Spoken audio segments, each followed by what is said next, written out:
Hello, my name is Yannick and I am the CEO at Blackwitch, the exclusive authority in product as a service solution.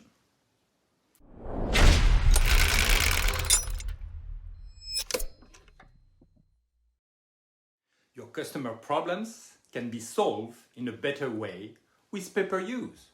Great news! But where do you start? Step 1. Determine what assets to offer on a pay-per-use model. Then, analyze the specificities of those assets.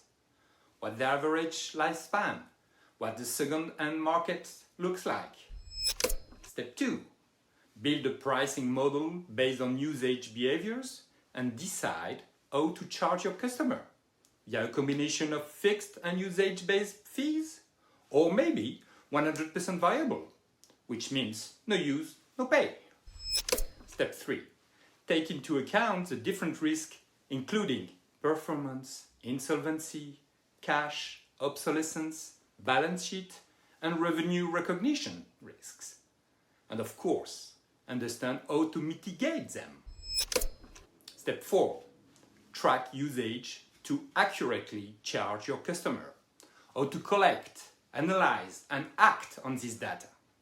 And finally, think about how you are going to collect payments. We are deploying such model for several B2B organizations, so contact us to learn more from our best practices.